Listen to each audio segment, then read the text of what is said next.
नमस्कार बच्चों।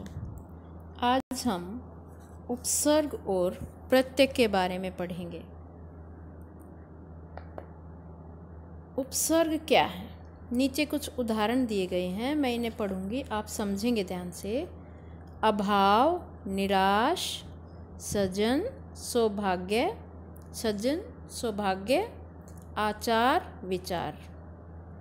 उपयुक्त शब्दों पर ध्यान देने से पता चलता है कि इन समस्त शब्दों में मूल शब्द से पहले कुछ शब्दांश जोड़े गए हैं। शब्दांश मीन्स थोड़ा सा कुछ जोड़ा गया है, पूरा शब्द नहीं, थोड़ा सा अंश, शब्दों का अंश शब्दांश कहलाता है। शब्दांश के जुड़ जाने के कारण मूल शब्द के अर्थ में कुछ परिवर्तन या विशेषता आ गई है। इसे निम्नलिखित उदाहरण से समझा जा सकता है। अभी देखो कितने अच्छे तरीके से समझाया है। मूल शब्द बीच में है, ये आपके मान, इसमें उपसर्ग लगाया अनु, ये बन गया अनुमान। उपसर्ग अप लगाया तो अपमान, अभी उपसर्ग लगाया तो अभिमान, सम उपसर्ग लगाया तो सम्मान। मान मूल शब्द है और ये आगे जो दिए हैं ये उपसर्ग हैं, अनु, अप, अभी और सम, और फिर नए शब्द इससे बनते हैं और मीनिंग बदलते हुए बनते हैं। उपसर्ग अब आगे, हाँ, अगर मूल शब्द लेते हैं देश, विदेश, परदेश, प्रदेश, स्वदेश, उपदेश। अब आप ये देखेंगे कि ये जो आगे हैं ये शब्दांश हैं, छोटे छोटे शब्दों के अंश हैं, और ये बीच में मूल शब्द है, इसका अपना अर्थ है, मूल शब्द है। और इसमें जब उपसर्ग लग जाता है, शब्द के मूल शब्द के आगे उपसर्ग लगता है तो वो एक नया शब्द बनाता है, जो अपोजिट भी हो सकता है उसका, और उसमें अर्थ परिवर्तन हो जाता है। अतः इस प्रकार हम देख सकते हैं कि मूल शब्द एक है और आरंभ में जोड़े गए शब्दांश अनेक, कितने भी लगा सकते हैं, देखो बहुत सारे हैं।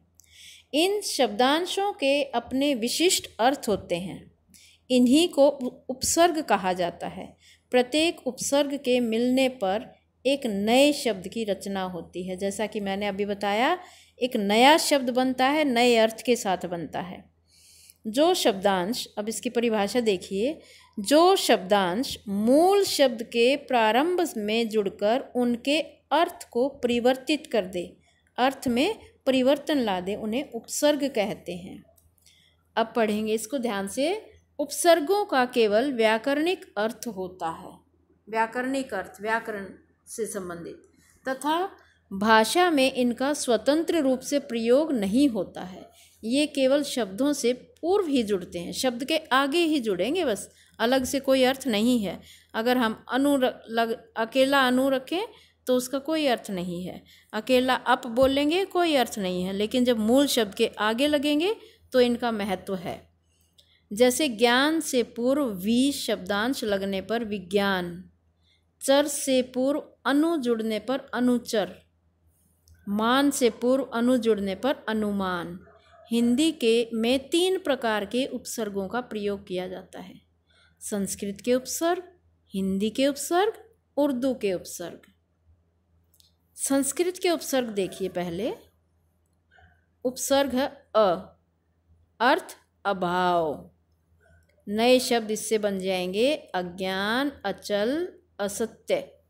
अन, अभाव, अनंत, अनुपस्थित, अनादर।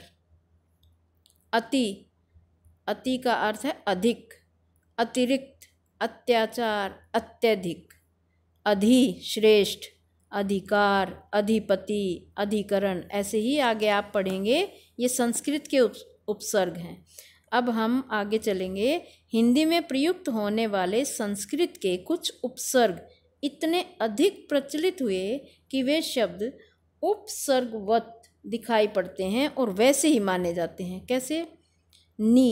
निपुणता इसका अर्थ है, निवास, नियम, निबंध। परा जिसका अर्थ है विपरीत, पराजय, पराक्रम, प्राभव, प्री चारों ओर, जिसका मीनिंग है चारों ओर, परि, परिक्रमा, परिपूर्ण, परिवर्तन, प्र अधिक या आगे, इसका अर्थ है अधिक या आगे, प्रगति, प्रबल, प्रचार। अब हम देखेंगे हिंदी के उपसर्ग। हिंदी के उपसर्ग जानेंगे। अध मीनिंग है आधा, अध का अर्थ है आधा, अध पका, अध मरा, अध खिला, जिसका अर्थ आधा हो। अन अभाव, अनजान, अनपढ़, अनमोल, जिसमें मोल का अभाव, अनमोल, जिसकी बहुत कीमत हो। उन एक कम, 29 30 से एक कम, 39 40 से एक कम, 59 60 से एक कम, तो उनका अर्थ हुआ एक कम। चौ चार, चौराहा, चौमासा, चौपाई, चार राहों का समूह जो होता है उसको चौराहा बोलते हैं। और जो 4 मास होते हैं चौमासा, 4 मासों का, और चौपाई 4 पैरों वाली चौपाई। भर पूरा, भरपेट, भरपूर, भरमार। दु हीन या बुरा, दुबला, दुकाल। पर पराया, परतंत्र, परदादा, परकीय। अब उर्दू के उपसर्ग जानेंगे। अब जानेंगे हम उर्दू के उपसर्ग। कम थोड़ा, कम खर्च, कम उम्र, कम बखत। खुश प्रसन्न, खुशबू, खुशहाल, खुशखबरी। ये आप अपने आप पढ़ेंगे इन्हें, ये सारे पहले ध्यान से देखेंगे, पढ़ेंगे, और ऐसे ही ज़रूरी नहीं है यही शब्द आपकी परीक्षा में आए या पूछे जाएं आपसे, और इनसे अलग भी पूछे जाएंगे। इसलिए आपको ये समझना है कि उपसर्ग होता क्या है।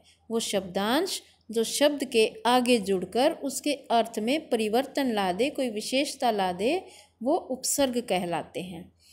अब अध्याय संक्षेप में हम देखेंगे उपसर्ग के बारे में। संक्षेप में मैं बताऊंगी आपको, जो शब्दांश मूल शब्द के पहले जुड़कर उनके अर्थ को बदल देते हैं उन्हें उपसर्ग कहते हैं। हिंदी में उपसर्ग कितने प्रकार के माने जाते हैं? 3। संस्कृत के उपसर्ग, हिंदी के उपसर्ग, उर्दू के उपसर्ग। ये है उपसर्ग के बारे में जानकारी। और प्रत्यय के बारे में हम कल पढ़ेंगे, और मैं आपको उपसर्ग प्रत्यय एक बार पहले भी पढ़ा चुकी हूँ, इसलिए इसके साथ ही उस वीडियो को भी दोबारा देखेंगे। जो उसमें क्लियर नहीं हुआ वो इसमें आज हुआ है, इसलिए दोनों को देखेंगे और उपसर्ग के बारे में ध्यान से देखेंगे। प्रत्यय हम कल पढ़ेंगे। धन्यवाद। आज के लिए इतना ही। आपका दिन शुभ हो।